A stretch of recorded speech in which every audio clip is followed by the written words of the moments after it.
Welcome. Today's episode of the Jiu-Jitsu Legends podcast is brought to you by Açaí the Superfruit.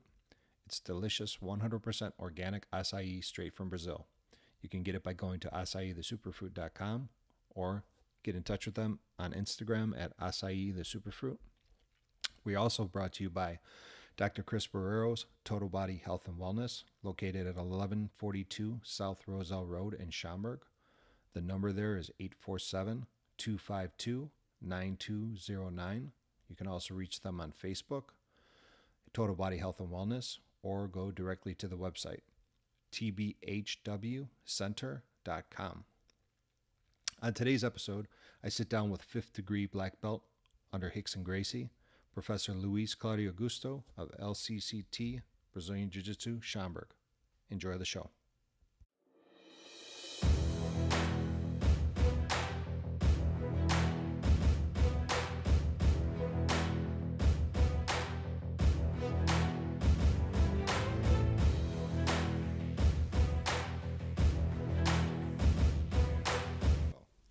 Okay, I am live here with Luis Claudio Augusto of LCCT Brazilian Jiu-Jitsu in Schaumburg, and we're missing his counterpart, Thiago Veiga of LCCT BJJ in Barrington. We decided to start this podcast. These guys are two of my brothers, two legends in the world of Jiu-Jitsu, and I think it's long overdue. A lot of people want this, have wanted it for a while. I know a lot of people have reached out for this. And it just finally came to a head, and we're going forward.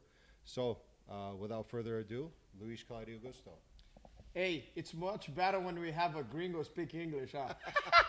Fala inglês, fala inglês. Fala português, porra. So, my master, because I also take jiu-jitsu at LCCT. How long have you been doing jiu-jitsu? Okay. I started jiu-jitsu. My goodness. I actually started jiu-jitsu I actually have proof. I have proof, actually, that I started my jiu-jitsu in 1985, around 1985. Cesar Novios. I started my jiu-jitsu around that time, maybe even a little bit earlier. But I would say I really never was serious about it, you know what I'm saying? But then in 1987, December 1st, 1987, I actually got my first yellow belt. I actually have the card from the Liga Niteroyense of Jiu-Jitsu, which is actually off Rio. And it was a league, you know, that they just telling me I'm old. Gerald said he was 4. Look. So for those of you that don't know, we're doing Instagram Live right now. Yes. So you're hearing it, but also some people are seeing it as well. So yes. So we at the same time we're doing the podcast, we're having live here. Lerge. So Leonardo Xavier. Oh, Leonardo Araújo. Actually, no, Lerge. So the Lerge was actually the league which I got my first color belt. Right. Which was yellow, December 1st, 1987. God damn it, I'm old. Wow, I've been doing this for a long too. time. and then I practiced jiu-jitsu in Rio with this guy named João Fernandes, which is a red belt now. He's amazing. He is actually back in the days, you had Helio Gracie, and then the people from if I'm not wrong, I think it was the north of Rio, you had the people from Father. He used to call Father, and everybody on that side. And then you had the Gracies on the other side, right. But it was like 2 hours away from my home. So of course, and the truth, I didn't even know them at the time. And where did you grow up at? I grew up in Rio, in Jacarepaguá, and it was great because the reason actually I started jiu-jitsu was because I was actually bullied all the time, and people don't know actually. Shut up, Joe. They're saying I wasn't even alive yet. Some of those people that are putting comments. I don't look old, okay? They're not I'm even sorry. around. All right, I'm sorry, guys. I still look in shape. You don't want me to show my guns, and you don't want to show me my abs. Anyway, once the reason actually I started jiu-jitsu was because I got bullied all the time.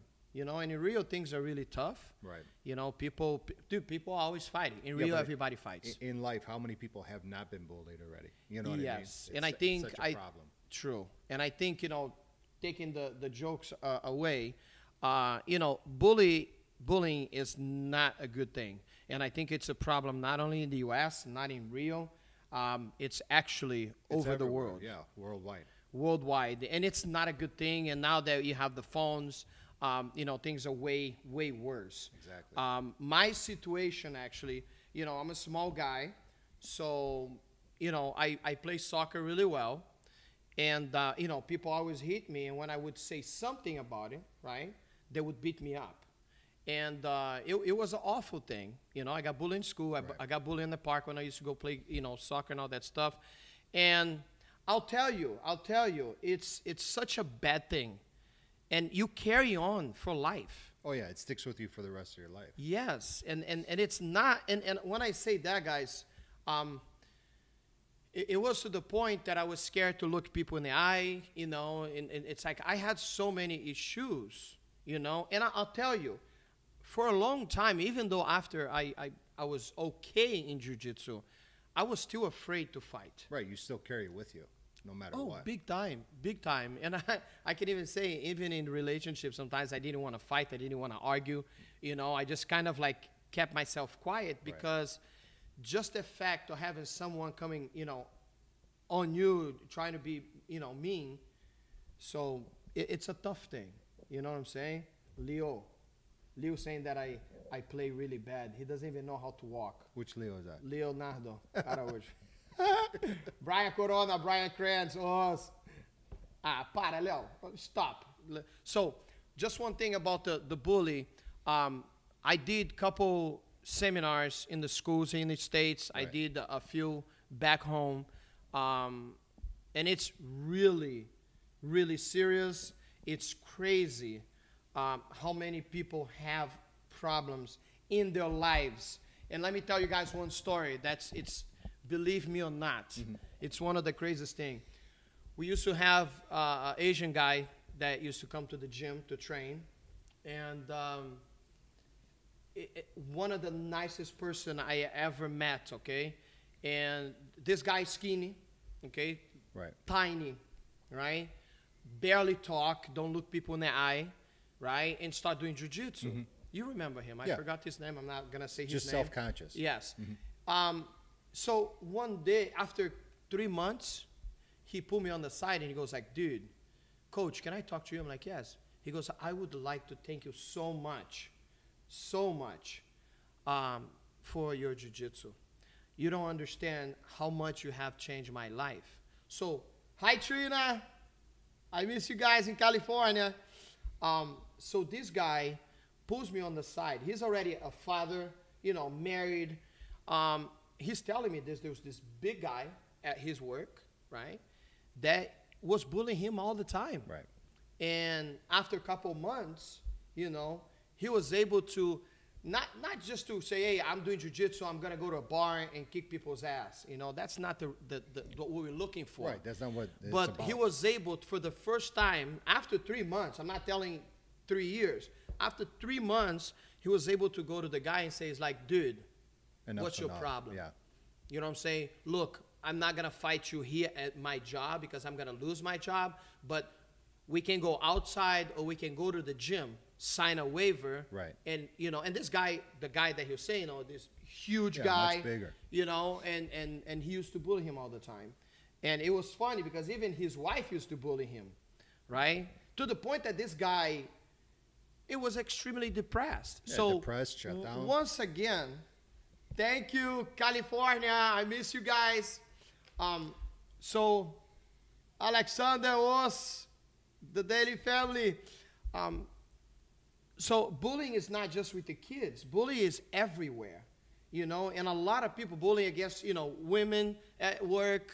You know, all the things that can happen just because the person, you know, is bigger, is stronger, or just got a bad attitude. Exactly. And people are not able to actually defend themselves. So the martial arts definitely it changed my life. It changed who I am.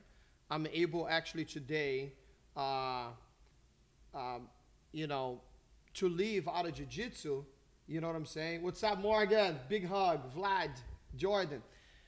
I'm able to actually look people eye, you know, and have a difference in my life. Eduardo Rocha, beijo. Europe. So, once again, jiu-jitsu changed lives, you know. Not the fact that you're going to go to the streets and start fighting. Exactly. You're not going to go start something, but, you know, you want to be able to take care of yourself if something happens. Yes. Correct. And I think that's one of the main thing, you know, that you're able to defend yourself, to talk, you know, to someone, to look someone in the you know, in the eye, and say, bro, this is not what I'm looking for. This is not what I want. And you know, this is one of the things that I think it did change my life. I had many problems of being bullied before, and jiu-jitsu literally saved my life. I had, let me tell you, because everybody always asks about stories, okay? So, check this out. Can you hear me? Everything's good? Everything's good. Levels are good. The light is on. Everything is good. It's good? You sure? Yep. Okay. You sure? Positive. All right, I'm just making sure. What's up, Perry? Os, Matt. So, there was one time in Brazil, you know, we were playing soccer, okay? So 7 guys one side, 7 guys the other side. You too? No, Thiago wasn't with me. Mazinho, Black Belt, Rio de Janeiro, os. So I'm in Brazil, right? Playing soccer with this guy. So 7 guys to one team, 7 guys to the other team, right? And so, you know, we winning, and I'm talking crap towards these guys. And so, bottom stories, these guys, they actually, you know, they're like, oh, you want to fight? I'm like, yeah, I fight, but I had no jiu-jitsu. Right. I just had the stupid mouth. Big mouth. Big mouth. Big mouth, small body. Te falei que ia fazer um podcast, hein, porra.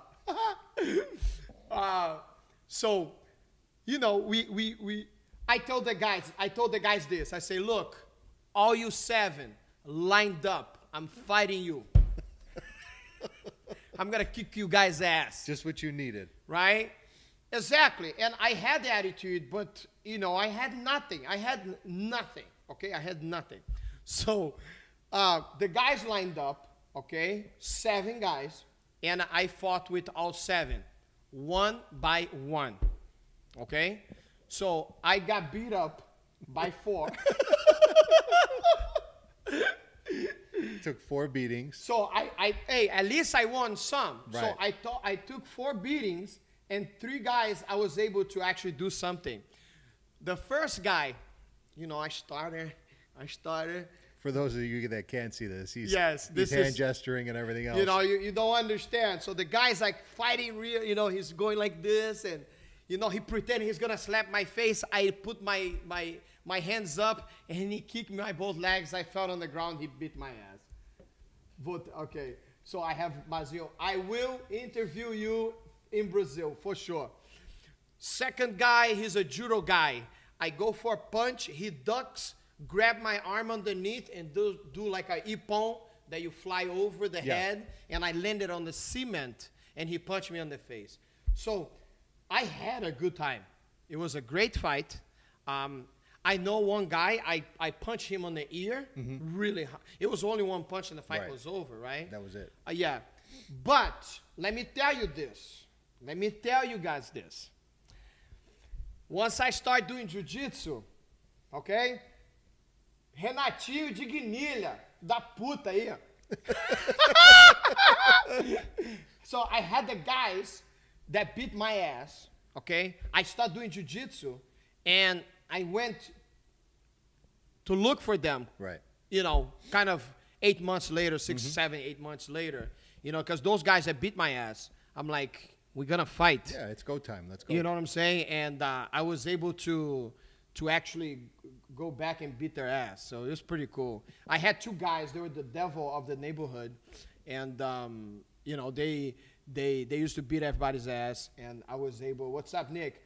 I was able to actually, have a fight with them Right. and beat their ass up. So it was pretty cool because it was a revenge of myself. Like I was able to, to pay back the bullies. Yeah, but it was justified. But for sure, I had a good excuse. But then after this, man, I probably didn't have a fight for 10, 15 years until this guy on the gas station. That's not the one at the market, was it? What market? Yeah, it was the gas station outside. Yeah. The guy that had he had cocaine on that body for sure. So I will tell you this later. Mauricio, so I had this guy that we had a fight, but Chris is gonna make questions. Other than that, we're never gonna finish this podcast. So go ahead, Chris. So you started off with your jiu-jitsu. You started off with one group. How did you meet Rickson? Okay. How did that come about? How did I meet Rickson? Okay. I moved to the States, in the 90s, to go to school, to learn English. Right. And, of course, to get away from Rio because my mom couldn't handle my ass anymore. And, she just, told my dad, which was divorced to her. And the idea was for me to go to school, and kind of live life, and kind of get away. Back in the day. Yes. Thomas Freios. Valeu, Maurício. So,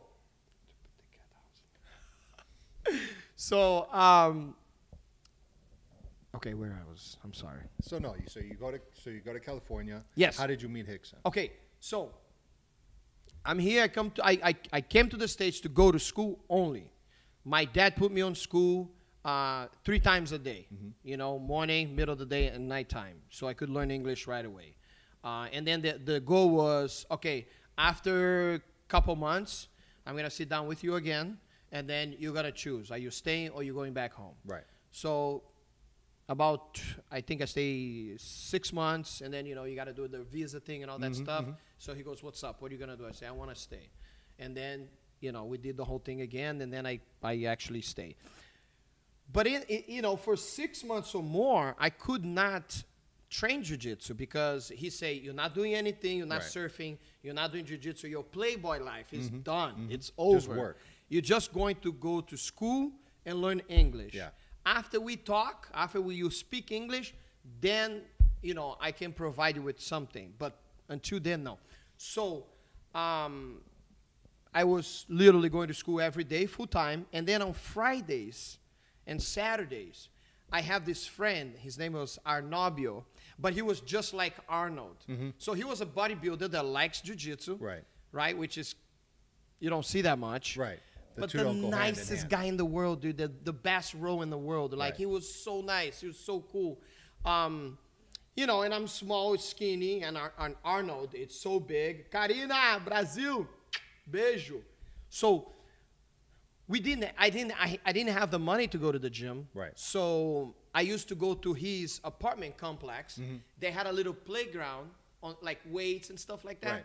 But then they had a carpet. Okay. So we didn't have mats. So what he used to do is we used to roll on the carpet. On the carpet and on concrete. And concrete, yes. So for like literally 6 months, until I was able to speak something towards my dad. So he would like, okay, he's putting the time, he speaks English. Of course, in 6 months I wasn't speaking really well English. I still don't do it. But I was, able to say things, and he liked it, and then I was able to start. But it was funny because back in the day, Victor Belfort was around on that same in the complex of the apartment with Carson. Carson was still alive at that time, and they used to come around to work out. Yeah. And they would probably look at us like, look at this, dumbasses rolling on the carpet. Don't even have mats, And dude, it used to be all burned, It was funny. Maurício, beijo. Karina, beijo. So yes, I started there with this guy, and then a couple months later, I went to this party. The guy's name was Bacari. He was like this Brazilian guy that did, just Brazilian parties all the time. And I went to this party. I don't like parties, but one of Arnobio actually, hey, let's go to the party. I'm like, dude, I don't want to go to the party. No, no, no. This is more like a dinner. Yeah. So I went to the place. I got there. There was a bunch of Brazilians. I was not involved at all with the Brazilians. I was just going to full-time school. Right.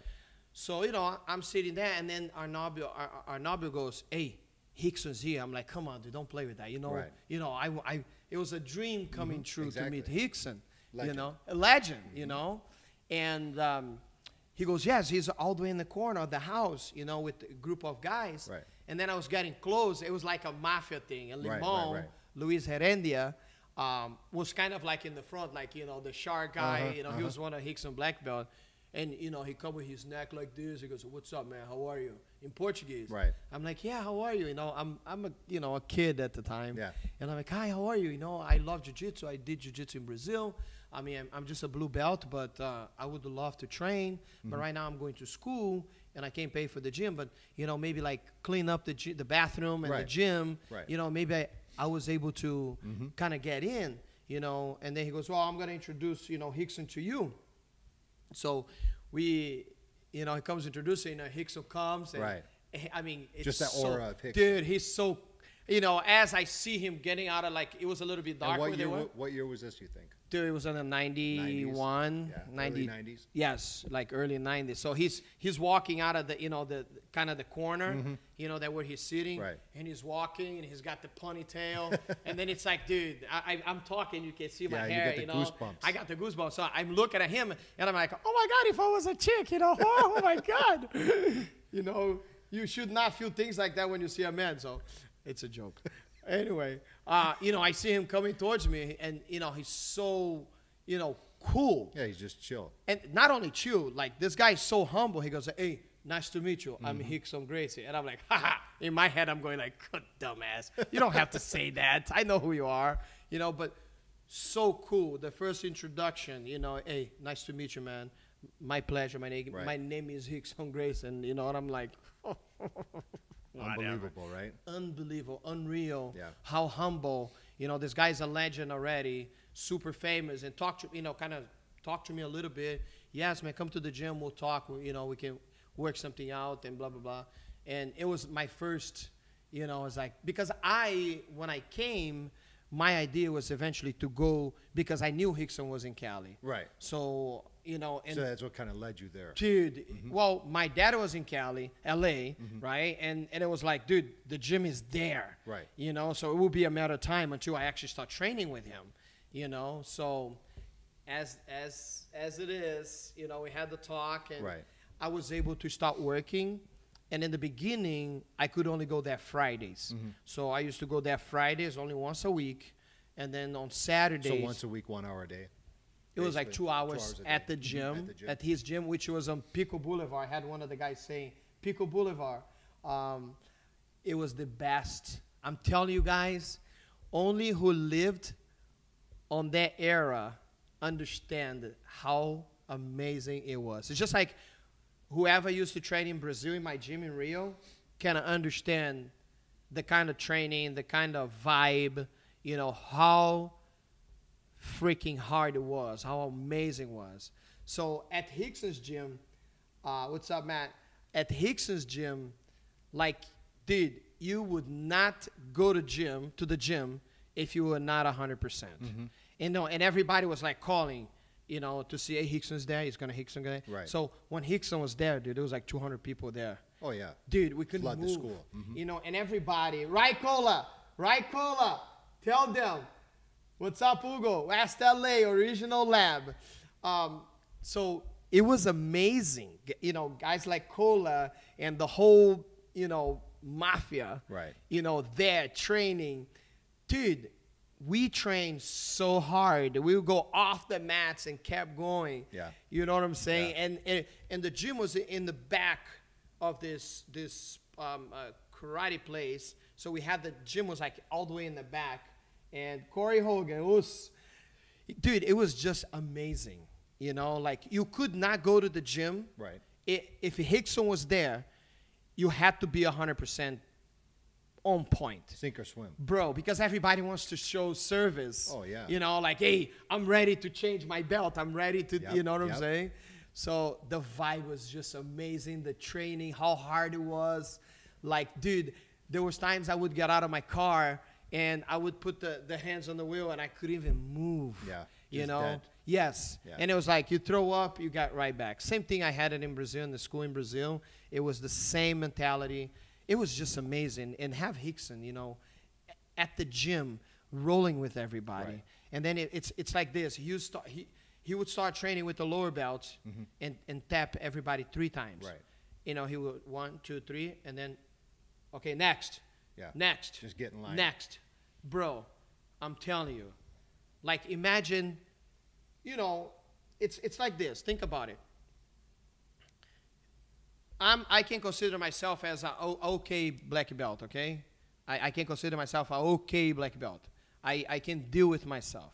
But, dude, you got guys that are really tough. So you got to imagine, you walk in the gym and there's literally 60 guys. I'm just throwing a number there. Right. But it was literally, easily 60 guys plus. Right. And you're starting with the lower belts. And when I say lower belts, was actually the purple belts. Yeah, right? so purple and So up. he starts finishing. And, dude, you Americans eat like monsters. Yeah, like shit. No, you guys eat like monsters and you guys grow like monsters. Yeah. You know what I'm saying? We Brazilians, we're like dwarfs. You guys are all like huge giants. So I always used to say, like, me, Minami, you know, Roxon, you know, he was a young kid. My brother Thiago Veiga, you know, we're probably like 5, maybe 6 of us in this whole gym. Everybody else was like the land of giants, you know? Right. So it was amazing, you know, to be able just to survive, you know, chicken neck, you know it. Maki, dzień dobry, dziękuję, and kurwa. So those of you that have just joined us, Louise is on Instagram Live, so we're doing kind of like a little round robin here. Yes. So. Just so you guys know, we're doing the podcast, but also we're doing live. So, guys, once we finish the questions here, I'm going to ask you guys if you guys have any question that I can't answer. It'll be, you know, it will be lovely. So that's how it was. And then I start training with Rickson, right. You know, and that's this, you know, it was amazing, you know, having Rickson in the gym at the time, right. You know, even before, you know, the Pride and all that, you know, the Vale Tudo, Japan Open, right. You know, at the time. It was amazing, you know, to be able to participate, you know, to be able to leave that, you know, I gotta share this story with you guys. So, you know, we train and, you know, we start actually, so when he gets, I think it was 94, the first Vale Tudo Open, right. That he fought. So I couldn't go in the morning because I used to work in the morning, but Thiago, when he comes in for the podcast, he'll tell you the podcast actually, you know, how he beat Rickson bike riding. Right. You know, that's the only way Thiago story. could beat Rickson ever. And of course, me surfing. No, I never beat him surfing. He's going to beat my ass. Wait, I beat Rickson on ping pong. I beat his ass, okay? What's up, Rod? I beat his ass from bully to atomic. Yes, you know it. Atomic flea. So Rickson actually, Leonardo Xavier from Texas, he's one of Rickson's black belt too. He's, you know, my nickname actually, Rickson nicknamed me and Thiago the Atomic Flea Brothers. Atomic Fleas? Yes, the Flea Brothers. Because we know we're just like Atomic Flea, we're right. So fast. All over the place. All over the place. But, you know, it was great to, Formiga Atômica, in Portuguese it's Formiga Atômica. Right. That's the nickname. So it was so cool because, you know, for me it was a dream. Right. You know, I'm going to Rickson's house, you know, ring the bell. His wife comes in, you know, at the time and hi, yeah, we're here, you know, to train, to do the train with Rickson and a bunch of other guys, you know. It was so cool. And that time that was the garage training, right? Say again? That time it was the garage training? You guys were training in the garage? Yeah, no, okay. We did train at the garage, but these times were he was doing the conditioning for the Japan Open. I got you. So, you know, it was funny because you got 15 guys, you know, going to his house. Right. So, or would be bike riding to the mount, which was like 2 hours to the mount. And then Dennis down, bro. You're going to be on the podcast. Get ready. Sarah was... So 2 hours going up to the mount, okay? And Thiago was able to do like in 30 freaking minutes. Yeah, he's a beast. He's a beast. Thiago, come on. Thiago work, you know, he does Ironman. Yeah, he is Ironman. And if you be now seeing, he will do like probably 15. But anyway, so I suck bike riding. I'm horrible compared to Thiago. But, you know, you got 15 guys and everybody's all excited, you know, and this and that. Thiago had the worst bike ever. Like one of those old, like...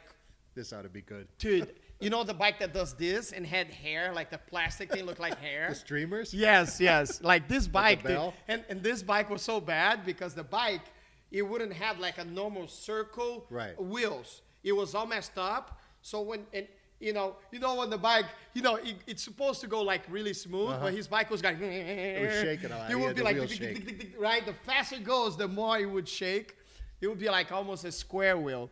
So we're going up to the mountain. You know, Rickson, dude, that's one thing. Rickson he's so focused. Focused like you know how I am. I'm always laughing. I'm always playing around and making jokes. Like Rickson step on the mat, and he turns on this. You know, he's in the zone. Right. And there's no joke. He's extremely serious. You know, eye to eye. Like he's looking in your eyes. Like. Right. Well, that's the way his classes were too. Correct. Yes, dude. It was the intensity, the energy. And I learned one thing with him, and I really like that. He used to tell us this. If you're going to do something in life, don't do halfway. Don't do just to do it. Don't be just another number there. Right. If you're going to do something, make a difference. Yeah. Don't just be a number in this world. Right. Make a statement. And I carry this on. So when I'm teaching, when I'm doing something, man, I put my life on it because I want to provide the best. And I definitely don't want to be a number. You know, I want to make a difference in people's lives. And I think that's what I've been doing. And I don't work. I just go there and I have fun. Right. Because when you see things this way, it's not a massive thing. Oh, shit, I have to go to work. I have to teach. Exactly. I see a lot of black belts, you know, that they don't like to teach.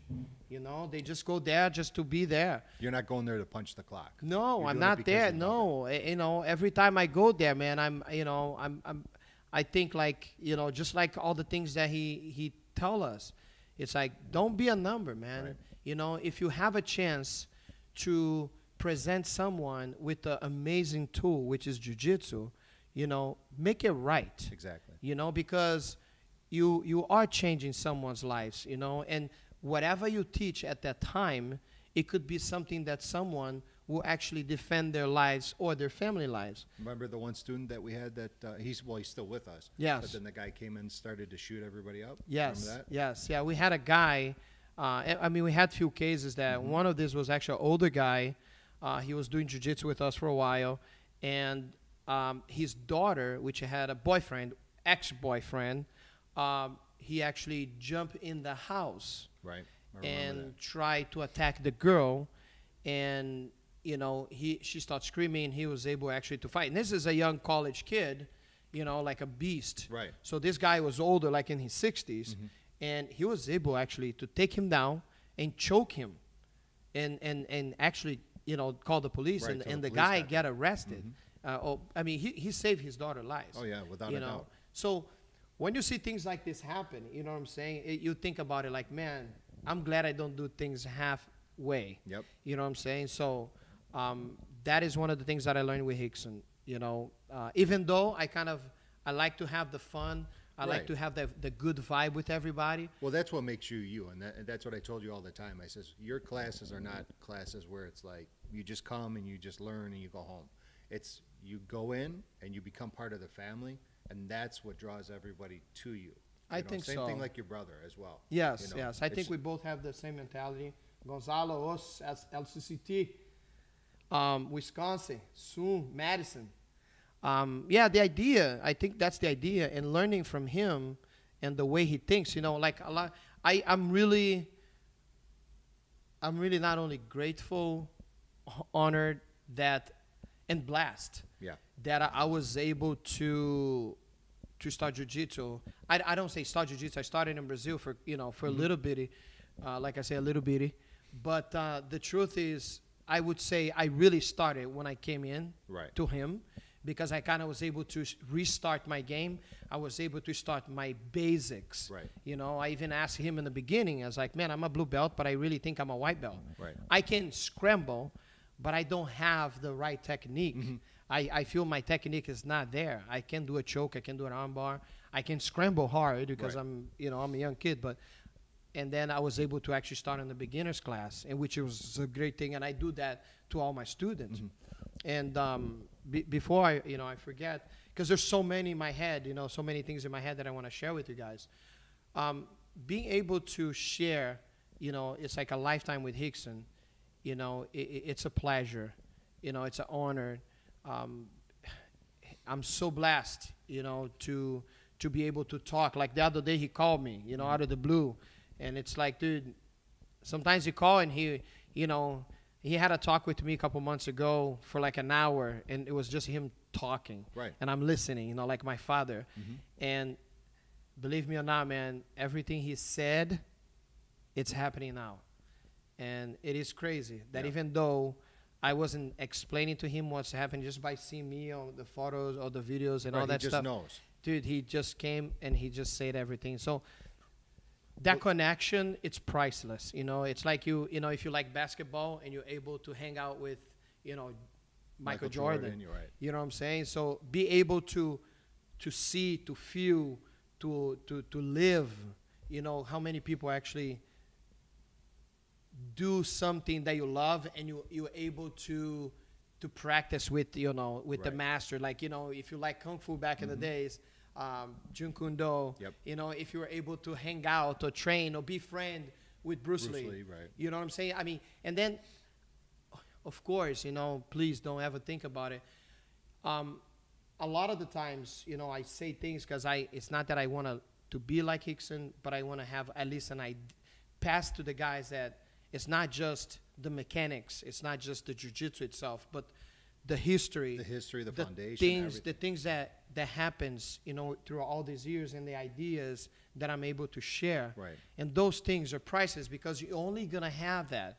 He's only gonna be around living. For so long. Right. Yes, and you're only gonna have it. Not many people have that, that way to be there. Exactly. You know what I'm saying? And being able to have this, man, it's priceless. Well, that's one of the reasons that I sat and I pondered the idea of starting a podcast with you guys, and it was a lot of work to get you guys to sign on to this.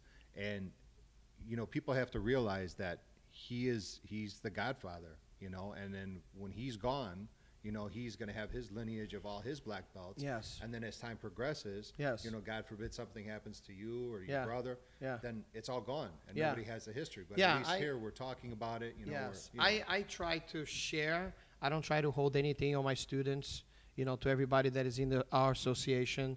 My idea is, my son, Renzo Rickson, my idea is to be able to share with them what I have so they can carry on. Exactly. Hopefully, right now, I mean, they're doing jiu-jitsu, and Renzo is, world champion already at 13. Yep. And he wants to fight at UFC, but I don't force anything for him.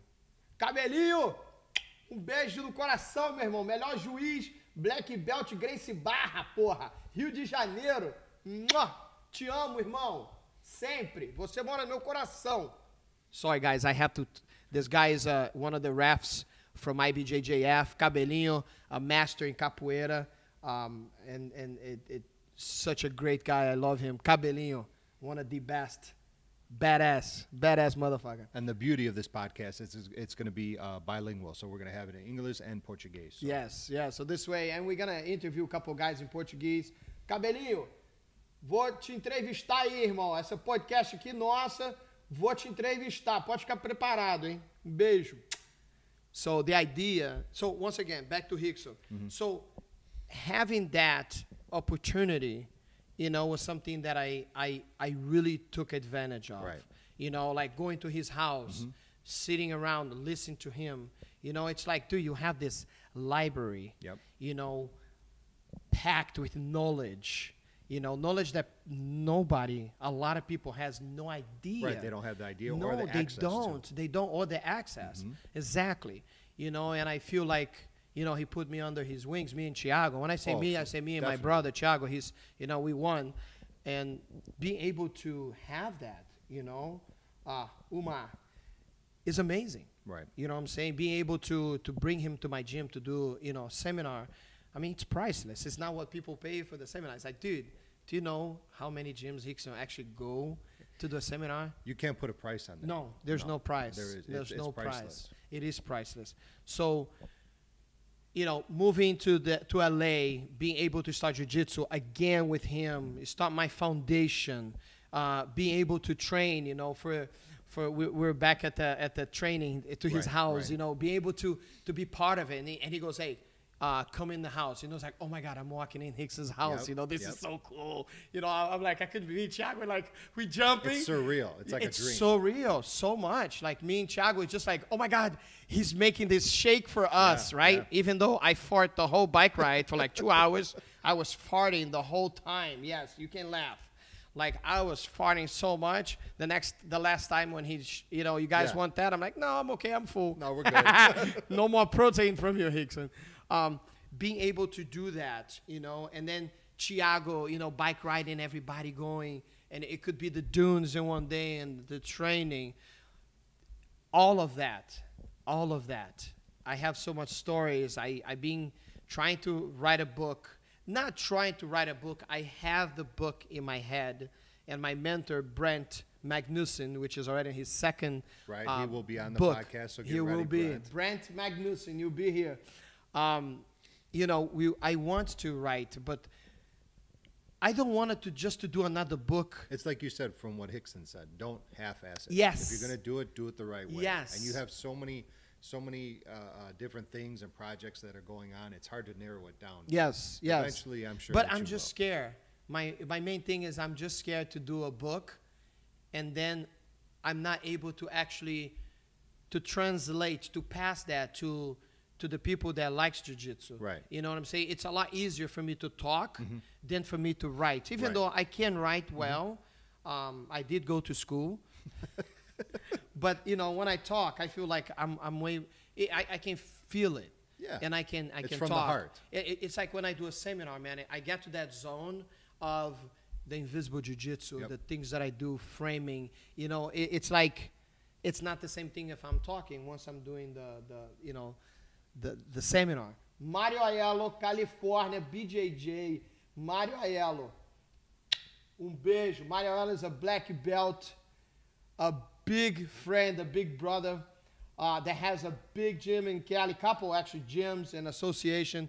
He's a black belt under Holy Gracie, but it's being with us, Rickson too, being Cali with us. Mario, welcome. I love you, brother. He's a good friend, a true friend in the world of jiu-jitsu. Hopefully we'll get you on the podcast, Mario. Mario has a lot of stories. A lot of stories. Yes, he's old like me. Go ahead, Chris. Go ahead. So when you're out in Cali and you're training under Rickson, right now you're 4th degree on the belt, right? But with Rickson, it's a little different, right? He just doesn't say, "Hey, we're going to promote you, you know, give you your next stripe, et cetera, et cetera." It's a process with him, right? Like, you didn't get stripes for how many years? Okay, so this was the thing. I got my black belt in 2001. Right. Rickson came to my gym, I think, in 2014. I think it was 14, yes. 14, right? 14 or 15. I think it was 15. It was close to the end of 2000. So it was 14 years. Valeu, Mario. So 14 years, 15 years anyway. So, you know, during those years, I saw Rickson, 2001, 2002, 2003. I fought, you know, the Master Worlds in 2003, 2004, I think 2005, if I'm not wrong. And then 8 years later, I fought this last one that I did a couple of years ago.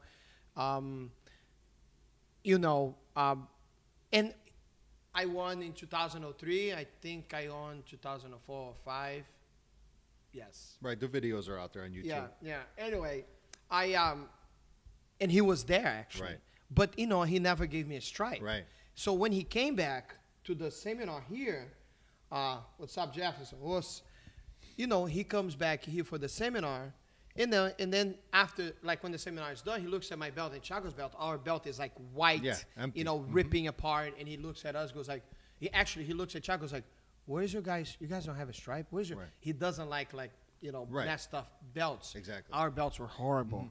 And then he looks at our belt, goes, where's your stripes? And Thiago's like, you never gave us a stripe. He goes, what? And then he starts counting his fingers, right? Yeah. And it's been like, you know, all these years pass, you know, 12 years. I think it was 12 years at the time, if I'm not wrong, 12 or 13 years. And back in the days, used to be a stripe every 3. Right. And then now, if I'm not wrong, the first 3 stripe is 3, 6, 9, and then goes to 5 years. So at that time of the seminar, he gave me 4 stripes for me, and I think 3 for Thiago. I don't remember. I think it was 3 for Thiago, 4 for me. But we didn't know. You know, Thiago's the one that made the you know, like, oh, you never gave our stripe. Because he really, so my blue belt, my purple belt, my brown belt, all of my belts, if you see, I mean, you know, you made the box for my belts. All my belts are destroyed. Yeah. You know, nothing wrong. The blacks are whites now. Yeah, nothing wrong with it. You know, it's just like. It's history. It is history, and I really never care about stripes. I'm actually horrible giving my students stripes. Right. You know, since we have the manager doing Roberto, Ana, California, Roberto, beijo, te amo. So, you know, we have all these stripes. I really never care about it. Right. You know, and then because of the business, we have to kind of follow the kids, and the manager, you know, put a program, and then, you know, develop this way that we can actually. But the truth is, for me, the stripes, I mean, it's cool because people, you know, work, and then I like to see the reward. But, dude, for the school I come from, who cares about the belt? It's old school. It's old school. It's like this. The belt only cover 2 inches of your ass. The rest is on you, brother. Your actions will speak. The higher is your belt, the more expectations people will have towards you. So a lot of the time is, dude, I don't want a higher belt. I wanted to be a blue belt for my whole life. Right. You know, Royce, give me 1 second. Let me just, I'm witness that day. So excited. I know, Sue, I know. 1 second, guys. No, stay live. I just want to get the charger. So you can say something first. So if anybody wants to get on this podcast, we're going to leave it as an open forum. You guys can contact me, chrislcct@gmail.com. You can also get me on Instagram, Georgine, or Chris LCCT. Facebook, Christopher Bryan. If you guys don't know about Louise, we also have all these different schools that they own, they're affiliated with. There's LCCT Schaumburg, LCCT BJ Barrington, affiliation down south in Tennessee, Mid-South LCCT. Team FVGC in Wisconsin, Atlas Martial Arts Club in Wisconsin, also Ben Rothwell Mixed Martial Arts. Louise is a coach of multiple UFC fighters that we're going to have on soon. So it's going to be a long road. This is not going to be 1 or 2 podcasts, but we are going to have a lot of different shows, a lot of different information, a lot of different guests. We'll just go from there. But like we were saying, when you were talking about the belts and the stripes and everything from Rickson, Rickson was not one to really give out those stripes, right? Yes. No, Cola, I was just reading Cola. He goes, only black belts to submit all your opponents at the Master Worlds. I remember that day so well. Wow. What's up, Joey? Big hug. I agree, blue belt for life. Cola is talking about, when I fought the Masters last time, I was able to submit, all the black belts that I fought. And then I went for the open division. I was able to actually win a 265-pound black belt. So it was pretty cool. We had fun. And just coming back here really fast, Chris, I don't want to forget. We're talking about the belt. Right. How was it? How tough it was to get a black belt under Rickson. The blue belt, the purple belt. It was funny. I was about to tell the story with Royce. I can't hear nothing here, so I'm just. That's okay. It's all good. So I, Royce, even before, Yes, we will get Pena, Rothwell, Ricardo Lamas for sure. All of them. I just threw out the email. Okay. We'll do it at the end of the show. Okay. This way everybody knows. Okay, I said open forum. Everybody's welcome. Cool. We'll just prioritize. So, you know, when I was a purple belt, you know, Royce. So Hicks and Royce used to have this tournament towards the end of the year. Right. Like they had a competition against each other. Right. It was so cool, you know, because Royce used to bring all his students and would have this, you know, crazy tournament in the gym, you know, in the gym. Yeah. And every time Royce would come, he was like, dude, Rickson, are you serious? This guy is like 10 years purple belt, and my purple belt was white. Right. He goes, you can even look at this belt, it's like white. And then Rickson would look at him seriously, goes like, listen, rapaz. Rapaz like, boy, listen. You take care of your students, I take care of mine. But this is cheating. He's like a black belt, you know? Yeah. So with Rickson, once again, it was so hard to get a belt. You know, it was really hard.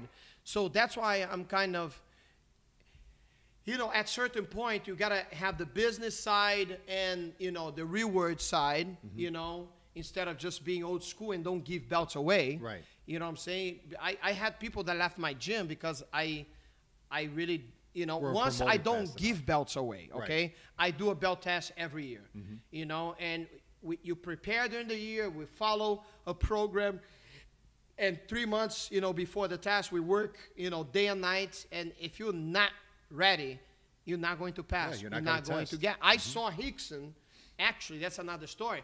I saw Rickson not deny it wasn't Rickson's fault, right? But Rickson's best friend didn't get his blue belt because he didn't pass the test, right? You know, so I remember I tell the stories that Josh Ford, the best, black belt, Denver, Maurício Zingano, family. So, you know, you got this guy that is his best friend, you know, and doing the blue belt test. Like, this is his best friend that goes to the movie, you know, with Rickson. Hang out all the time. Hang out with him, and he didn't pass. So Rickson makes a meeting with all the instructor. I was an assistant instructor. I was a purple belt. You know, I was not instructor. I was just assistant. You know, he goes like, guys, this is the deal. All these guys, he passed. This, he didn't pass. This, and then this guy, he didn't pass. And then everybody kind of looked at him like, nobody said anything, but it was like, dude, this is your best friend. Right. And, you know, of course he didn't care, which I think was so cool. That gave me like, you know, it don't matter. It can be whoever is doing that. Answer, Chad. You know, whoever's doing that, you know. Fala, irmão. So we have Thiago on the podcast now. Thiago's calling in on the podcast right now. Go ahead, Thiago. You're part of the podcast. You're live, Thiago. What happened? Are you guys doing me in? Caralho, a gente tá live, mané. You're live on the podcast right now, Thiago. Não fala merda, não. Don't talk shit. Are you guys doing me in? Oh, my God. You don't want to know what he's saying. You should say, turn him off. So, let me... Hey. Jorginho. Oh, fala. The order number. I'll call you back. Hold on. I call you back. We tell him we're live, and he goes, I gave the order number. Yeah. Olha, depois da quarentena, vou precisar testar. Maybe he didn't understand what live was. Ó, Leonardo, viado mesmo, cara. Cola, that set the standard for all of us. Everything earned, nothing given. So Cola is one of the black belts that you know, he used to train with us in California. He's just saying, you know, that set the standard for all of us. You know, everything earned, nothing given. Exactly. You know, it is. He was ordering food. Oh, Matt Davis will say Thiago was ordering food. So, just so you guys know, you know, please text Thiago because he's calling me now. Can you call him back? He's calling. He just called. We're not gonna put that on the air right now. Thiago, leave me alone. We on the podcast, dude. Jesus. Text him. Go ahead and talk to him. I already did. He goes, oh boy, dois viado. Wonderful. So, anyway, back to the podcast. So, you know, those things like Cola said, you know, yeah, I know. So those things are so important, you know, for us because, you know, everything is about the foundation. Everything is about the knowledge. Everything about the details, you know, Right. that will make a difference, you know, by the time you become a black belt. And I want people to understand that, you know, a lot of people think once you get, I was doing 2 privates today with, you know, a brown belt and a purple belt. And, you know, the idea, guys, is, you know, is to get the black belt. But once you get the black belt, the journey starts there. Right, it doesn't A lot of stop. people think, hey, I stop here, I become a black belt. Dude, when I got my black belt in 2001, I really thought like, man, I'm the shit. I know everything. right. Dude, 2001, I didn't know anything. In 2001, I can tell you, I knew the ping pong jiu-jitsu. What is Right. the ping pong jiu-jitsu? I do this, you do that. I do this, you do that. Back I do and this. forth, and that's it's it. a back and forth Give and take. exchange game. And who wins is who has more endurance, who has more tricks. Your jiu-jitsu cannot be based on tricks. Right. You have to understand that. Your jiu-jitsu needs to be based on foundation. Foundation and multidimensional. Do you understand? If you don't have that, you need concepts. You don't need numbers of position. If you're a black belt and you don't have that, you're in trouble. Yep.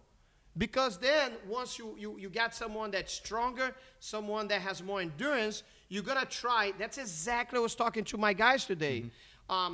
You know, if you try to match the strength or the speed, Right. dude, you're in trouble. You got Don't any muscle guy, it out. Do it dude, all you got technique. you got any American guy that is 200, 220 pounds that wrestles in high school, dude, you're going to have a hell of a training. Right. Because a lot of the people, they try to match the strength, not the basic concepts in jiu-jitsu that you're able to not only slow down, to stop, to create your frames, to get what you're looking for without fighting. Right. And those things is, you know, it's hard unless you know, you go over and you show and all this stuff like that. So it is hard. You know what I'm saying? So how was it when you got your black belt from him? How did you feel?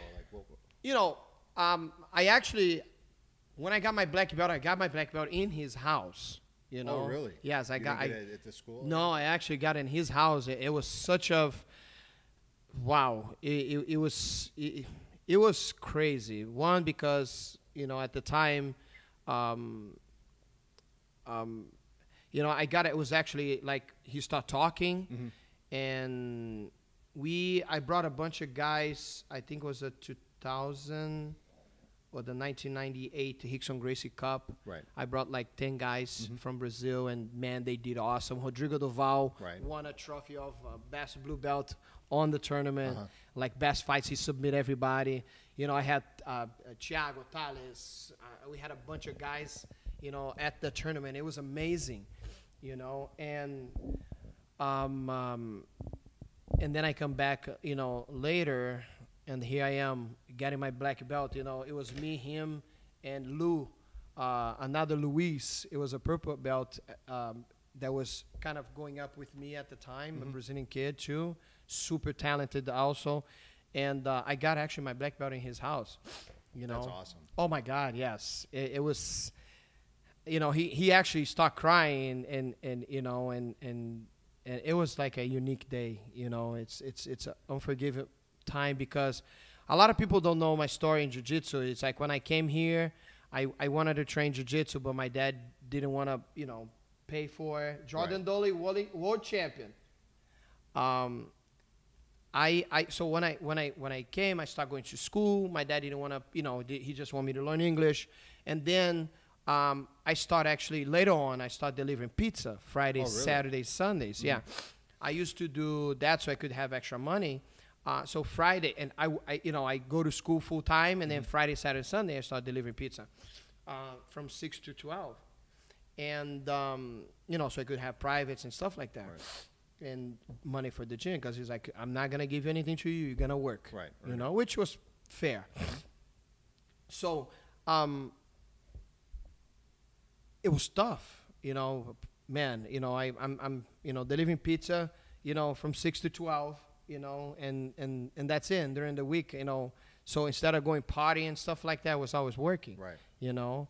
But, you know, for all the effort, all the hard work, you know, I used to live close to Royce Grace's gym, but because I already started with him, Well, yeah. I didn't want to, you know, go to Royce, and even though they were brothers, Right. it was still two different gyms, and I Exactly. didn't want to be a Creonchi, you know what I'm saying? And of course, my you know, my how do I say? My connection, you know, dude, you know, Rickson was like my dad. Yeah, you know, feel so, it. Yeah, you know, It became it was his for family. me. There's no way I could, you know, move to Royce, even though Royce was such a good friend. You know what I'm saying? Right. But it was amazing because the amount of work I had to put in to pay for my jiu-jitsu, you know, it was really tough. You know, the days that I used to roll on the carpet and burn myself, Yeah. you know, and then later on I start working in the oil field after school. I used to literally wake up at 4:30 in the morning, you know, and I remember Thiago telling me yeah, those so stories. dude, 4:30 in the morning I wake up to work in the oil field. You know, rigs, Yeah. they don't play around, 12-hour shift. All the rednecks, you know, they're on your ass. You work like nobody. You got drug tests every Friday. You know, like, dude, those things are insane. Exactly. You know, the amount of work, you know, I always say, like, the pipe wrench, the sledgehammers, they're all bigger than me.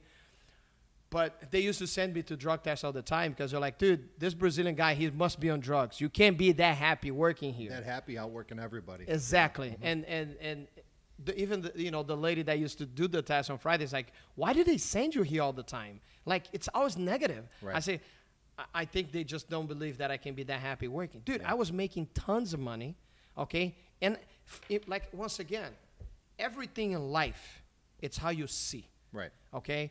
So when I used to go there, I had guys that would quit in the first day because it was such a hard work. Right. But for me, I was going there, and I'm going, dude, every time I hit the sledgehammer, it's me in the gym lifting or me pushing. Putting in the so, work. dude, if I had to dig, I would dig the whole goddamn island. Yeah. You know, I was making so much money at the time. I live in a nice-ass townhouse. I have a nice truck. I had Grateful. a bike. Dude, I was so grateful. I've been always grateful for everything I had anyway. You know, yes, it was hard as it could be. Dude, it was one of the toughest things. I don't see many people doing that. You know, but then I used to go, you know, for the drug test, and of course I don't even drink beer, but it was so cool because, you know, they're always like, there's no way you can be that happy. So for me, I was going to work, I was actually working out and getting paid. It couldn't get any better. Yeah. You know what I'm saying? So for me, it was one of the biggest thing. And like you were asking before, how was getting the black belt? Dude, I can describe after 10 years doing jiu-jitsu as a black belt, okay? So I got my black belt in 2001, in 2011, you know, and during those 10 years, of course, I see Rickson a couple times, not all the time, Right. you know, because there was a time he was in Brazil. And being so busy. After he, you know, Rickson passed. And then there was a time, I mean, you know how hard it is. So every time I would go to Brazil, I was, you know, trying to go there and see him. Right. And sometimes I couldn't. But anyway, I can describe, but the amount of knowledge in 2011, 2015, or now, from what I have in 2001, I can tell you with all my heart, in 2001, I did not get my black belt. In 2001, I got a white belt with 4 black stripes. Gotcha. So, in other words, I started understanding what I was doing. Right. And I was starting understanding that. Putting it together. Yes. And jiu-jitsu was not, because this is the thing. Everybody wants more. Just like a woman. Right. It's a joke, guys. It's a joke, girls. So everybody wants more tricks. Everybody's on YouTube. Everybody's doing more seminars and this and that.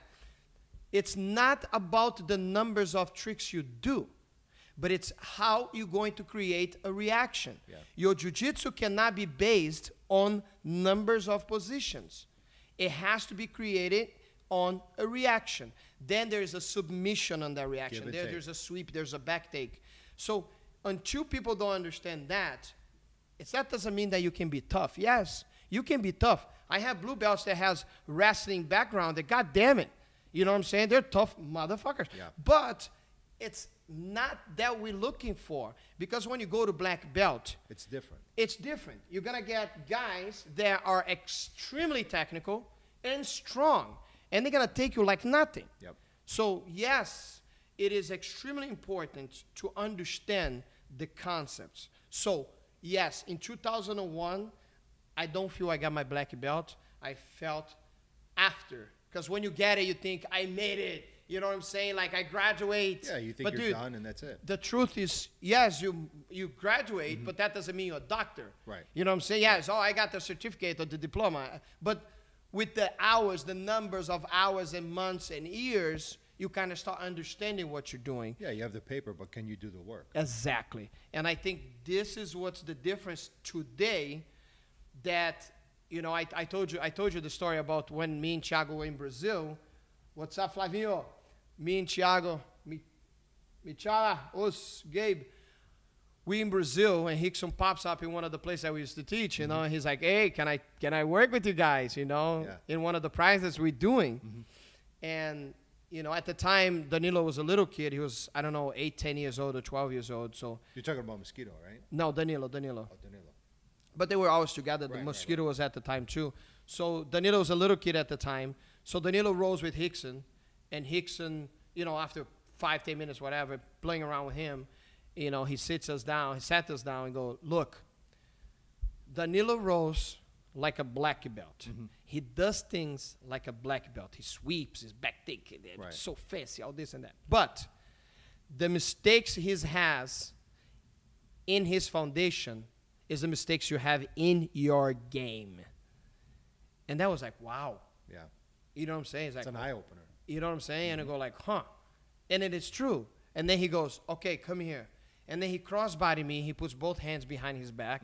And he go ahead and get out. Come on, man. I'm a black belt. I'm going to get out, right?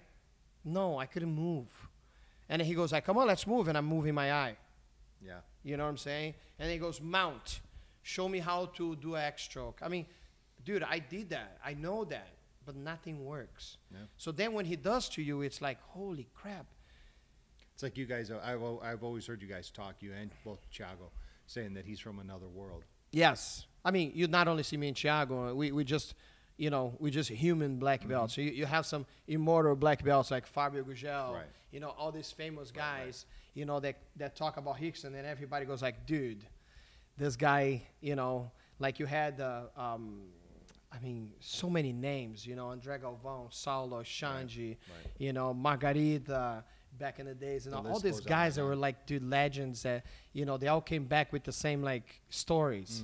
Like, dude, like, you know, he trained with Paulo Filho, I think, if I'm not wrong, back in the days, and, you know, and this guy was like a monster. And the guy comes back in the magazine and goes like, dude, you know, he said, like, you can punch, and it was just, like, unbelievable. Right. Like, this is one of the toughest guy at the time, and he takes him from that. So it's really cool, you know, to be able to know that. You know what I'm saying? But back to the belt system, back to the black belt, after 10, 15 years being a black belt, you know, now I'm like, I think 2001, so we're 2020. 20. So I'm 19 years being a black belt. Right. So another 10 or more, I would say 10, 12. So, you know, 30 years doing jiu-jitsu, you know. My goal before get a black belt was always to, I want more. I want more. Right. I want more. My goal way after I became a black belt was, I don't want more. I don't want more. I want less. Yeah. So when I always say to my guys is, create on your game 2 escapes and 2 attacks, right? So 2 escapes, which is number 1 is always don't let it happen. What is the best escape? What is the best escape? Is that you don't let it happen. Yeah, don't get caught. Do you understand? And then number 2 is, yes, I made a mistake. I'm in trouble, but I'm still able to get out. Between number 1 and number 2, you can have 10 different escapes. I don't care. Right. But, dude, number 1 and number 2 are the prime. And I learned in this last 19 years now of being a black belt that is not more that you're looking for. It's less but perfect. Right, tighten it up. You need less positions that are useful. You need less positions. The less, the better, the easier to masterpiece. And that's a lot of people don't understand that. I have black belts. There are a lot of black belts that come to my gym, you know, and I always do the test, like show me an armbar, show me a choke, show me this. And most of the time, they do know. But there's a difference between you struggling to apply, you fighting to apply, and you creating a reaction and applying easier. Like, once again, sometimes people go like, Cheryl, Charlene, Guilherme, John, Trent, us, podcast live with Big Chris.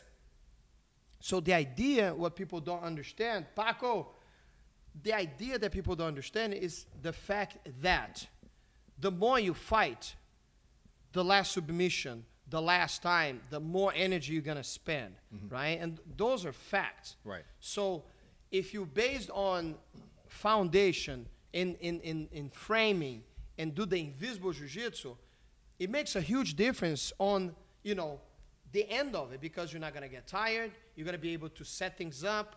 And like I said, at the end of the day, you know, not everybody is going to be a UFC fighter or wants to be a black belt. They just want to come there to have fun. Yep.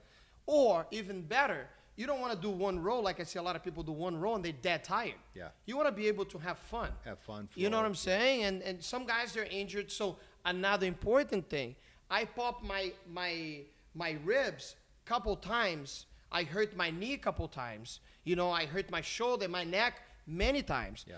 Because I was fighting positions. Instead of, okay, the guy's on top of you, I'm going to bump him with my knee a little bit off me so I can turn in, so I can do a reverse, so I can take his back. Those things I did not know in the back, and a lot of people don't really care. Right. They grab you and they go, ugh! Muscle it out. Muscle it out. So those things, I think there's a lot of, you know, space and opportunity to people to become better at it, but people don't because they don't have the source there. Right. You know what I'm saying? Oh, yeah, for sure. In the beginning, we were talking about the go-go before we even had started the podcast. What is the go-go? You want to let it out? You want to touch on it a little bit? You know? Josh, us. Ben Rothwell, UFC heavyweight, won submission of the year. What year was that? 2 years ago? 3 years ago? Yeah, 3. Yeah. So, Ben Rothwell, that has a gym in Kenosha, we've been working. Actually, that's where I started my Os Flavinho, Brazil, Os. Ben Rothwell is the guy that actually I started in the UFC. Right. Was my first guy that I had the opportunity to work, and Duke Rufus was actually the guy that introduced me. You know, I always say thanks to Duke. I was in actually Chicago, downtown Chicago. Trent, us, That was at Monkey Bar, right? Yes, I was in Chicago, Monkey Bar. And Thiago was actually in Wisconsin, and he started actually teaching over Duke. At Rufus Sport. Duke Sport, yeah, for 2 times a week, something like that. And then, you know, I did a seminar there. Matt Lim was champion. You know, I had Anthony Pettis, Sergio Pettis come all the way to Chicago back in the days.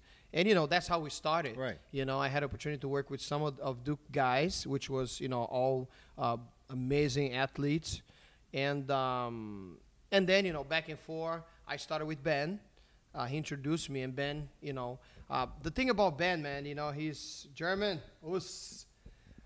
The thing about Ben is I really like to work with Ben because, you know, he's a guy that's been in the fight business for so long. Yeah. He knows so much.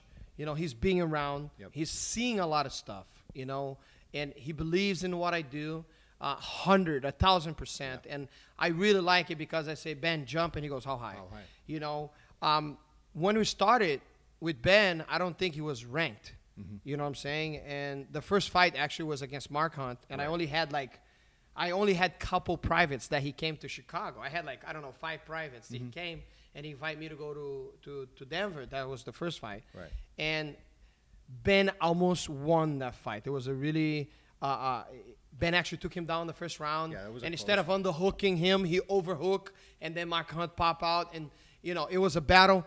At the end of the third round, Ben mounts him. Yeah. And then, like, literally when Ben stopped going for the punch, time was over. Yep. So if we had another 10 seconds, Ben would win the fight. But, Exactly. hey, he did not. Yeah. You know, but from that, just for fight, privates go like, dude, if I was able to train with you for 3 months, man, there was no way I was going to lose that fight. Because a lot of the fighters, once again, people have to understand the difference between jiu-jitsu gi and the jiu-jitsu you're going to use in the fight. MMA, in the UFC or any other. The jiu-jitsu with the gi, you can't let someone literally fold you over because there's no punches, there's no elbows. Right. The jiu-jitsu MMA, you can. So the difference, you have to be a lot more active on your positions and on your guard. Yeah. That's why back in the days, Royce was able to do all he did because a lot of people had no idea what he was doing. Right. So, and then of course, a lot of the fighters didn't want to do the jiu-jitsu part, but they do the anti-jiu-jitsu, which was great because you got a guy that is good on wrestling, bro, and he's just driving forward all the time. A lot of the guys let themselves fold, and then there comes the ground and pound. And like I always say, you have a plan until you get elbow in the face or you got a really good punch in the face. Yeah, it's like they say, until you get punched. You have a lot of good fighters that never fought, that talk shit, Right. or coaches that never coach or never won anything, that has no experience on anything, telling people what to do, but they have no idea. They never had the chance to win anything, to be part of anything. Being a coach watching YouTube or being a fighter watching YouTube, that doesn't make you a fighter No, it doesn't make or you a a coach coach. or a fighter. Do you understand? But there's a lot of people like that, and that's why people talk shit. But Yeah. you can't control people's mouth. Exactly. Do you understand? But we start work with him, man, a couple of years. Ben was number 2. Yep. You know, he was getting a shot. We got 4 or 5 wins in a row. And then he had a call for 3 weeks after he got Josh Burnett. He was right there. But I think, I don't remember, I don't know if it was his, I think his knee, you know, was not there. But we were in the 3rd camp. And I said, no, bro, I don't think it's a good idea. Don't take it. Right. You know, if your knee's not good. But, you know, things happen for a reason. He fought Dos Santos. Dos Santos was kind of like losing fights, came back. I always tell Ben, like, Ben, whoever they're going to put to fight you, man, they were always going to come back for whatever they are because people don't want to fight you. People don't want to get punched by you. Ben's a gamer. He wants to go. And, dude, he's a beast. Oh, of course. So you don't want to get there and get hurt by Ben. Yep. You know what I'm saying? So, you know, Dos Santos came back than ever, did a good, I think it was 5 rounds. And then one thing, we brought Nelson Machado, which made a huge difference on his, Ben couldn't fight 5 rounds. Right. You know what I'm saying? Back in the days. And dude, Ben just can't so fight everybody 5 knows, rounds. Nelson's strength and conditioning, Yes. nutrition, everything, Yes. the whole package. So Yeah, big Nelson shout out to Machado, we Nelson. brought him from Brazil, so he's one of my, you know, good friends. Oh, go ahead, Used to sorry. train me and Thiago back in the days in Brazil, and the whole LCCT. So he's here in the U.S., you know, working with us. He's the guy that's short Brazilian with me all the time. German, big hug, brother.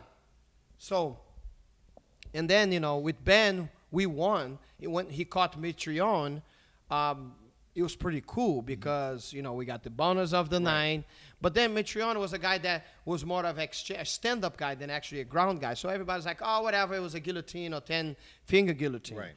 And then once he caught, and then he won Overeem. When he beat Overeem, it was a knockout. You know, he was on fire, Yeah, bro. he was He was streaking. on fire. It was Brendan Schwab, Brendo Vera, Mitrione, Josh Burnett, Yep. and then Overeem. It was like 4 or 5 guys in a row, Yeah. you know, that he was winning. They were all guys that are like with good names. Oh, yeah. Overeem was on his prime there. Yep. And him knock him out was great. And Josh Burnett was also right there. So once he caught Josh Burnett, he called everybody's attention because, one second, guys, sorry. Meathead was, so once he caught Josh Burnett, was pretty cool because Josh Burnett was never being, Yeah, he never been has submitted, never been right. submitted by anyone, you Yeah. know? And dude, I seen some of Josh Burnett, you know, like, dude, he's awesome. His coach is Eric Paulson, which is amazing, too. You know, he actually used to train with us back in the Right. days at the Right. Hicks's gym. One of the leg lock masters ever. You know, back in the days, he was the stuff he was doing was just crazy. Right. You know, and him finding Josh Barnett with the headlock he has was the go-go. It was crazy because, like, dude, if we catch Josh Barnett with the go-go, it's gonna be the craziest thing ever. Oh yeah. So it happens. Garrett Erickson, I miss you, my black belt, Wisconsin, So once he caught him, it was a big boom. I was getting interviewed by Fox. Yep, Everybody's like, "Oh my God!" And that's when Stan came in. Dude, next, everybody, right? yes, everybody started. Brian Stan come to me. Joe Rogan was out. Everybody was asking. Remember when Joe Rogan was talking about on his podcast? Yeah. Joe Rogan thought about on the podcast. So it was pretty cool. Yeah. Because Ben, people didn't know Ben was practicing the go-go for like 4 years. Right. He was catching everybody on the gym. Yeah. Until he actually catches Mitrione. And then he catches Josh Barnett. And then, dude, there was the, big boom. And then, we right there for a title. They offered Dos Santos fight. I think we shouldn't have taken that fight because Ben was on 3 camps straight. He was overtrained. But it's a business thing. They offer you, hey, if you beat Dos Santos, you go to Brazil. Yep. Verdun was fighting, I don't remember who, I think was the champion now. So it was like, Luis, we got to do it, man, and he was already, burned. Yeah. And then after that, he had a knee surgery, and then he got away. So we stay, on the code for like 2 years. Yep. You know what I'm saying? Yep. So it is sad because, we having all these main events, and, Ben is right putting at the the door. time, but Ben, it was a good thing because Ben was so good standing up, but then he did not want to do ground. Right. And now he's like, no, I just want people to see, but I feel now that a lot of people don't want to fight Ben standing up anymore. I mean, on the ground anymore because they know the go-go will come. And it will. Yeah. Like he catch people on the bottom, on top, anywhere he can hold, he will catch you. He gets ahead of that. But then people don't understand that his game now on the ground is so much better that it's crazy. Jason, what's up, brother? And that choke is legit. The choke is legit, yes. Brian Stan asked, and he felt it, and he was like, dude. What is that, Dan Hardy? The guy that has the... Dan Hardy is the one that he was... he's in England, right? Yeah, right. Yeah, so Dan Hardy one time, once we were... I think we were... I don't know if it was Croatia or I think we were Ireland. So you guys at a restaurant or something, weren't you? We're going into the elevator, and as walking, he looks at me and Ben. He goes, "Did I fuck up?" Because they did actually a show there about the go-go choke, and they were showing all the computerized stuff and trying to break it down. Yes, it was so cool. But he kind of did the kind of the 10-finger guillotine. Right. The go-go choke, it's not. And I'm not asking you to give it away. I'm just saying we're touching on it. If you want to feel it, please feel free to stop by LCCT Schaumburg. Yes, please. Yes, please. You are welcome to get a go-go choke for free. So it's one of the weapons he has. Yeah. And then eventually, this was my first entrance to the UFC as a coach. I did a very little bit of work with Anthony and Sergio. But, dude, we were so far. It was like 3 hours away. Right. It was super tough. And Duke needed a black belt there. I couldn't be there because I had already a contract at the Monkey Bar. So, unfortunately, I wasn't able because Duke, is great. His team is great. He has a lot of, UFC fighters. So, it would definitely be, a even better entrance to the UFC. But God didn't want it. We were still friends. Timing wasn't right. It was nothing bad between me and Duke or Ben. It was just, timing I had a right. contract, and, there's no way we could do anything. And then I have a very good friend. His name is Nima Sefapur. He's a very famous manager in the UFC, but he used to be my bro back in the days at Rickson. He used to go to Brazil to my house and stay there for, 2 months. Yeah. And I think he's a black belt now. He just got a black belt because he used to live in San Francisco training under Ralph Gracie and Caesar. And he eventually came to LA and started training at Rickson, and we became really good friends. We used to train in my garage, in his house. And then he eventually, started coming to Brazil, and it was awesome. But Nima became a famous manager. And one day he goes like, dude, I manage San Cecilia, and I don't know if it was Mike Chiesa and Juliana, but I managed this guy from Sick Jitsu. Right. And would you like, and I was in UFC with Ben during that week in the hotel, and then they invite me, like, would you like, no, he asked me, I brought my gi, let's roll. Right. Because he knew Ben was going to fight, and on the week, he calls me, hey, bring your gi so we roll when they, they're sleeping. So I brought my gi, and he called me during the day, hey, can I bring some of my, the guys that I manage? I'm like, yeah, bring them in. Yeah, for sure. I got there, and there's Mike, Rick Little, Juliana Pena, Sam. They all sitting there, and they're all on the phone. Yeah. Like, whatever, this is just another jiu-jitsu guy. Yeah. It's funny, though. And then, me and Nima was on, and he's like, hey, you guys want to do anything? No, that's okay.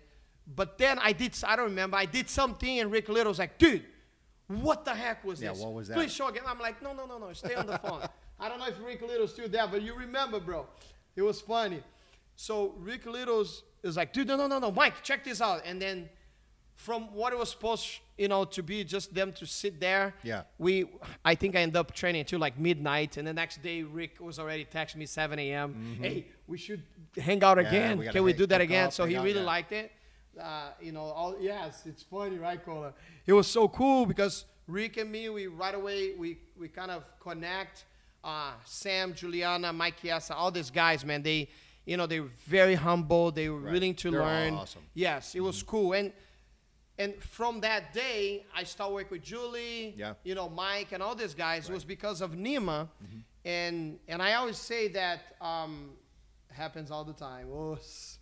It was cool because Rick was open-minded. A lot of the coaches, they're not closed-minded. Yes, and there's a lot of ego fights between a lot of coaches, and sometimes it's tough to deal with, and that's one of the things that kind of turned me down towards a couple fighters, is because sometimes there's too many chiefs in one tribe. Right. And I really look. I am good on the ground. Yep. Okay, if I had to train someone, I know the basics, stand-up stuff, wrestling. I know how to take people down. I know how to punch. I can train anyone. But look, if you're a top fighter and you have your head coach as a stand-up guy, your wrestling coach, nothing wrong. I think it's a good thing.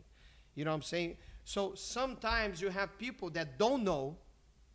Okay, the guy is a stand-up coach, and then he's trying to do the wrestling and the jiu-jitsu. And they want to do all of it. I hate that because, look, Ben works with Duke Rufus. Duke Rufus does his stand-up. I have no business. When Ben is fighting stand-up, I'm quiet. Yeah. When he gets to the ground, Duke was, when Duke was coming in, sometimes he can, sometimes he can't. But same thing with Rick and Coach Mike Valley. Hey, Luis, when he's on the ground, you talk. When he stand up, I talk. So it is really important because other than that, man, it's tough. Yeah. Plus you have a fighter. Business. Some fighters, they listen. Some fighters, they don't. So once you win the fight, you're the best coach in the world. Right. Once you lose, you're shit. You're shit. Yeah. Juliana was really close to the title. And once again, guys, everybody talks shit when you don't win. Right. Everybody's like, oh, you should have done this, bro. You don't understand if you're a fighter, you do. Yeah. If you're not, okay. You can't be an armchair quarterback. Bro, you outside, you have no idea. You have no idea. You got punched, you don't know what you're doing there. Yeah. There's time that Ben says, dude, I got an elbow so hard in my head, I could hear you, but I didn't know. I could hear your voice, but I didn't know what you're saying. Exactly. And he would look at me. I had that before. Yeah. I had fights that I was fighting jiu-jitsu and Thiago, right there in front of me, is screaming his lungs out loud. Right. And all I hear was like, yeah, you get that echo. I got nothing. Yeah. And there was days that I look at him and I see everything. So Juliana, this was one of the cases. She's right there. She's fighting Valentina. She did win that first round. I really think she won for that first round. And then I went back. Me and Rick, we talked to her. I say, do the same. Yeah. Right? Because Valentina was super fast. She's super good. I think Juliana could do standing up or ground. Right. So she took her to the ground, and once she got it on the ground, Valentina tried armbar in the first round, and she got out. Right? In the second round, she did too. And once again, it's really easy to say. I practice, grab the head, pull the head in, elbows in, jump on your two legs at the same time, squeeze your knees, her leg's gonna open, you bump the hip, you pass, then you hit it. Right. She grabbed her neck and she stopped punching her. She felt that way, you know what I'm saying? And at the time, you know, it's like, ground and pound, pass the guard. Yeah, you have a split second. Do you understand? And it was a wrong call. We didn't do that kind of stuff, but dude, you're not there fighting. You know, she's like, oh my God, I did this so many times. What did you do? I'm like, Juliana, you fighting, you're getting punched, man. It's hard. Yeah. It's not easy to be in the cage like people think it is. Dude, it's not easy to fight jiu-jitsu with the gi without getting punched in the face. Have you ever get punched or elbow in the face? No. So if you don't, you can tell people, you can judge people because they have no freaking idea. And I'm ashamed of people that, you know, make comments sometimes like, oh, you should have done this. Dude, have you ever fought? Oh, no, I haven't fought. It's just ignorance. You know, yes, and I think that's bullshit, you know, but it is what it is. Fala, Paulinho. Os Brasil. So go ahead. Go on. So, no. I think we're going to leave some more for the next podcast. Okay. I just want to touch, I had mentioned earlier, you have your gym at in Schaumburg, LCCT Brazilian Jiu-Jitsu in Schaumburg. Thiago has his in Barrington. You guys also have the affiliations, Mid-South LCCT in Tennessee with Coach Stan. Team FVGC in Wisconsin with Alexandra and James. Ben Rothwell. Rothwell Mixed Martial Arts in Wisconsin. Yes. We have David Martin at in Madison. We have our black belt Thales Plaza in Madison. We have my God, David Rhodes, Atlas Martial Arts. Yes. Keep talking. I blank out. You got everybody out there. Well, we've already done an hour and 30 minutes. So we have Schuster. Schuster is in Bloomington, Illinois. Right? We have Stan. We have Matt Sims. Is in Gonna BJJ, which is a brother. Out in Colorado. In Colorado. We have a bunch of guys. Casey. Not to mention in everybody Denver. in Brazil. And then we have all the gyms in Brazil. You know, Thiago Teixeira, Rodrigo Duval, Danusa, Weldon Caval. Like a lot of the black belts we have. Doutor, you know, doctor. We call him the Doutor. You know, we have so many people around. We have, so many people and so many people. We have Cola Jose, BJJ. Out in Cali. Out in Cali. He's in towards San Francisco. Right. So we have a lot of, you know, black belts, family. I always have Cali. Family, Cali. You know, I hope you guys enjoy it. This is our first one. Do you guys have any question from the Facebook? Do you guys have any question guys would like me to answer? This is the time, or we're going to end it. We've been talking for over an hour. Yeah. So. But this is just scratching the surface, just breaking the ice. Yes. We're going to have a lot more. Like I said, we're going to have so many different black belts on here, so many different people, every industry, fitness, personal health, wellness, doctors, everything. So it's going to be just a huge bundle of information for you guys, plus tons of awesome stories. Some Pablo Araújo, Luis Leonardo and Araújo. Thiago. But you have anything else to say? No, I just want to thank you all. Thank you guys for, you know, keeping popping up there. And if they want to find you on Instagram, where can they find you? LCCTBJJ. Same thing as far as Facebook? Yes. Right? Facebook, and I'm just screwing. He's just scrolling through comments, checking to see if we're going to answer any other questions. Josh Ford, Black Belt, my brother. Mariello, Omar. Yes, guys. It's thank you guys for Dennis. Oh, we can't forget Dennis Downbro. No, I mentioned Dennis. I didn't forget him. I told him, I said, he's got to come on the podcast. I know, like one of our affiliations, Dennis Downbro. And we can't forget Donnie Blades. D3. Donnie Blades is in Elgin. Donnie Blades. It's in Elgin. He's in Elgin at 1. Brian Kranz is also in Elgin. So let's not forget about Brian the Kranz. guys that are here with us.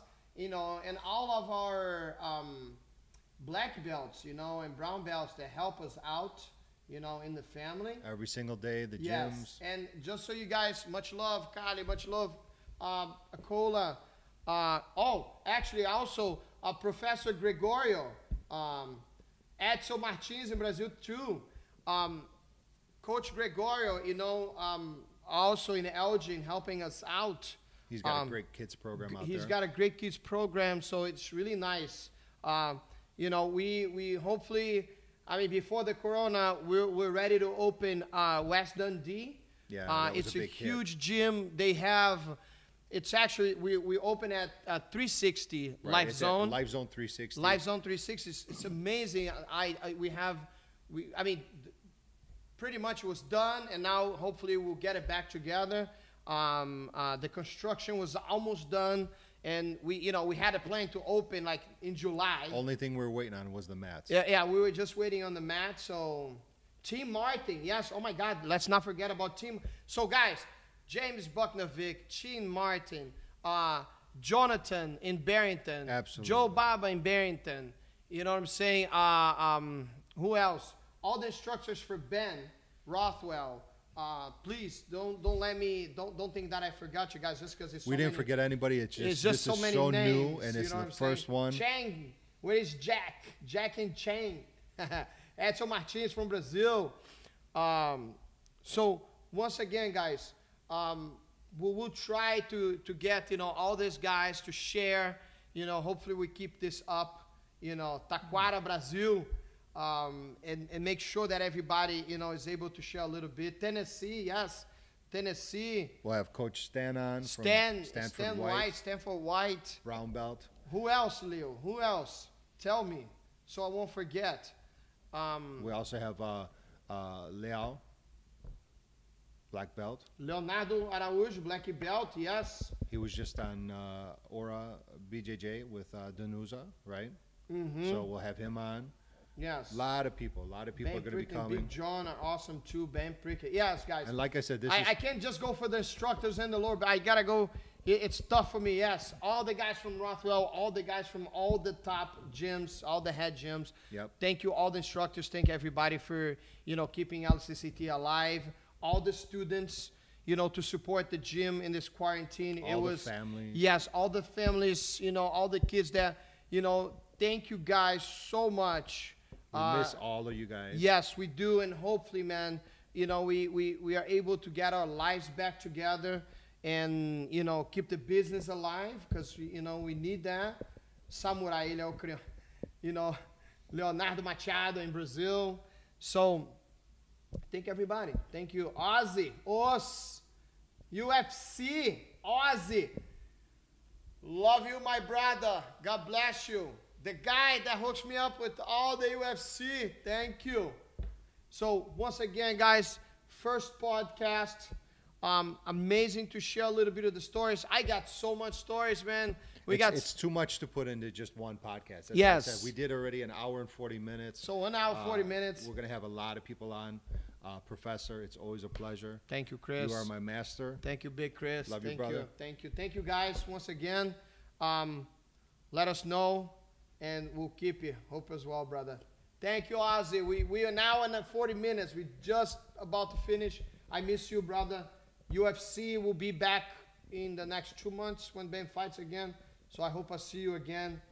Thank you so much for always taking care of us, Ozzy. Once again, Big Chris, great idea. I know you've been trying to get me on the table before. Long time. For a long time. I know I can be a really jerk.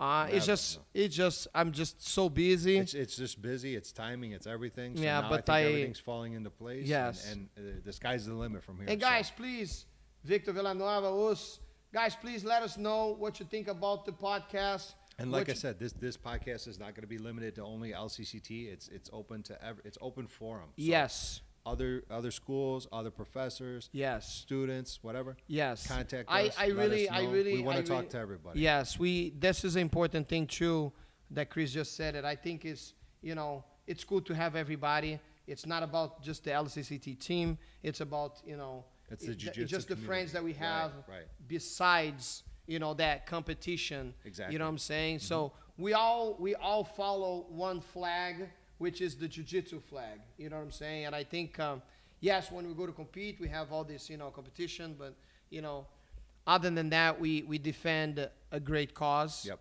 And the cause is, jiu-jitsu. Jiu-jitsu. To help people, grow in many ways, to lose weight, to feel strong. Self-esteem. I mean, all the good things that jiu-jitsu can bring to people, So I know I have a couple of students that I would love to share their stories, and I'm definitely going to bring them in. We're gonna reach out to them. We're going to get them in. So we will. We got, Jordan Doling, world champion.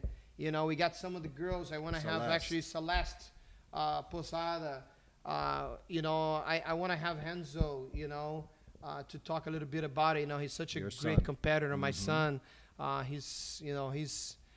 wish back in my days I was a little, like this kid, man. Oh, Lealdade Alejandre, black belt, Chicago. Another. So Juliana's husband is on right here.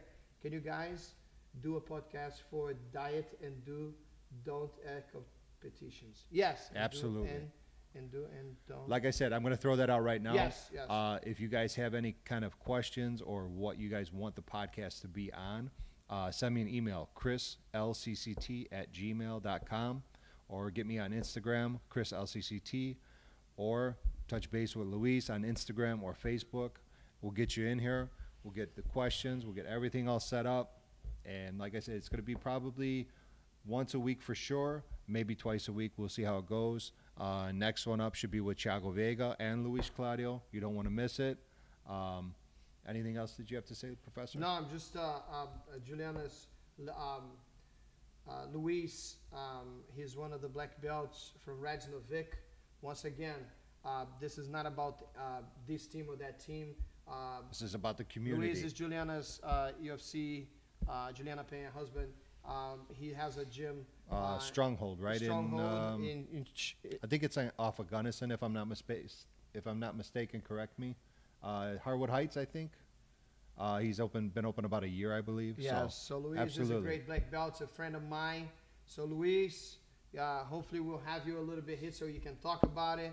I know he's under Rads, which I had just a little bit of opportunity to talk, but great guy. Once again, man, we do make friends, besides just the team, once again.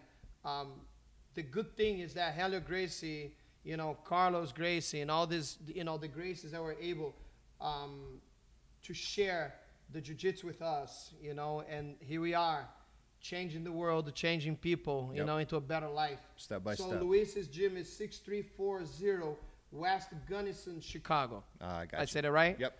All right. Yep, you got it. So guys, you got to check this guy if you're around him. 6340 West Gunnison, Chicago.